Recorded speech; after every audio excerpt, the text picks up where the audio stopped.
Bonjour et bienvenue dans cette nouvelle vidéo. Donc ça fait un petit moment que j'en ai pas fait et maintenant nous sommes au printemps. Je me retrouve au même arbre que lorsque j'avais fait une vidéo et que j'avais rencontré des biches, donc c'était en automne. Et bien maintenant c'est le printemps. Donc dans cette vidéo, ce que je veux vous parler, ça va être des objectifs de vie individuels.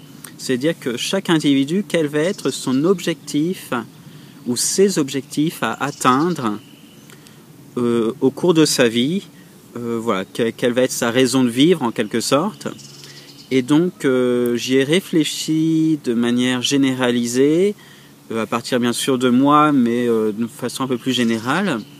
Et alors si vous mettez la vidéo sur pause quelques secondes et que vous réfléchissez à vous, quel est votre objectif de vie, qu'est-ce que vous cherchez à atteindre sur votre chemin de vie, qu'est-ce que ce serait? Alors, et si c'est quelque chose de très concret, comment vous pouvez le reformer de façon un peu plus globale, générale, qui pourrait s'appliquer du coup à tous les individus. Alors moi, donc mettez la vidéo sur pause si vous voulez y réfléchir, et puis je vais les décrire ce que moi je pense avoir trouvé. Alors moi j'ai trouvé 3 objectifs à atteindre, 3 objectifs individuels, hein. Il ne s'agit pas d'un objectif commun à l'ensemble du groupe, à l'ensemble de la société, etc., mais d'un objectif individuel. Chaque individu a ces objectifs-là qu'il recherche à atteindre. Et le premier, c'est tout simplement, le premier objectif, c'est tout simplement d'être heureux. Donc c'est très abstrait, c'est très global, mais on pourrait le décrire autrement en disant chaque individu cherche à vivre dans la joie. Donc le moyen d'y arriver dépend de chaque personne, hein. On est tous différents, on a tous nos goûts, nos limites, nos forces, nos talents. Et donc le moyen d'y arriver est différent pour chaque personne. Même s'il y a plein de choses qui font que ça vient de nous et que il y a des moyens, des méthodes, hein, qui permettent d'y arriver plus facilement, plus rapidement. Et donc ce premier objectif à atteindre, c'est d'être heureux.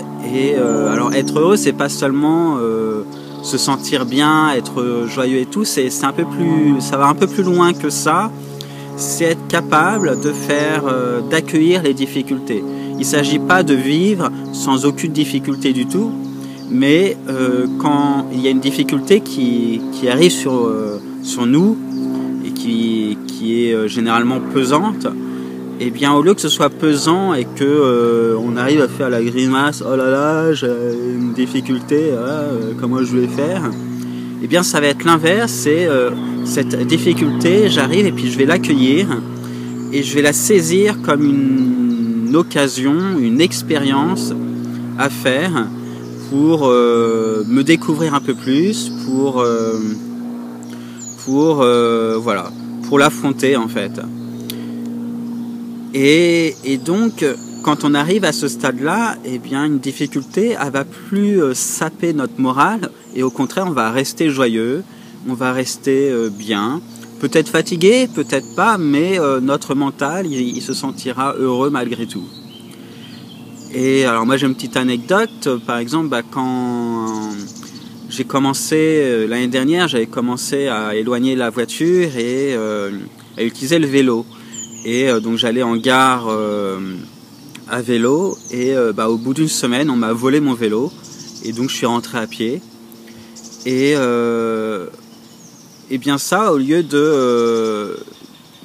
d'accueillir, au lieu d'être démoralisé, d'être rempli de haine, oh là là mais qui c'est qui m'a volé mon vélo, etc., et bien j'étais complètement zen. Alors je le suis pas tout le temps, hein, mais là j'étais complètement zen et au contraire, je l'ai pris comme un peu comme un message et comme une expérience à faire. Déjà celle de rentrer à pied, donc j'avais 1 heure de marche à pied au lieu de 15-20 minutes en vélo. Et puis du coup, je me suis posé les questions, c'est est-ce que je me rachète un vélo ou du coup est-ce que je profite de cette expérience pour me dire que finalement je n'ai plus besoin de vélo et que je vais continuer à pied. Et donc finalement j'en ai racheté un parce que je me sentais pas encore capable d'y aller à pied. Mais voilà, donc voilà, c'est une petite anecdote voilà, sur le fait que quand une difficulté arrive, on peut le voir sous un autre angle. Et au lieu d'être complètement déçu, apeuré, enfin avoir une émotion négative, on peut rester zen, on peut rester joyeux et le prendre sous un autre angle et l'accueillir comme une expérience pour nous-mêmes. Et donc voilà, donc ça c'est le premier objectif, c'est le fait d'être joyeux, le fait d'être heureux, d'atteindre cette joie de vivre, quelles que soient les circonstances. Voilà, donc c'est pas simple, mais je sais qu'il y en a qui arrivent. Donc moi, quand je raconte cette anecdote, on pourrait penser que j'y suis arrivé, mais j'y suis pas complètement arrivé, parce qu'il y a encore des événements qui font que ça reste difficile pour moi. Mais beaucoup plus souvent, je vais accueillir ces difficultés, je vais réagir différemment et je vais rester joyeux intérieurement. Voilà. Donc il y a deux autres objectifs dont je veux vous parler et comme j'ai parlé pas mal dans cette vidéo, je vais en parler dans une prochaine vidéo. Et je vous laisse réfléchir, vous, quel objectif de vie vous pensez qu'un individu cherche à atteindre, donc un individu, un être humain, voilà, quel qu'il soit. À bientôt pour une prochaine vidéo.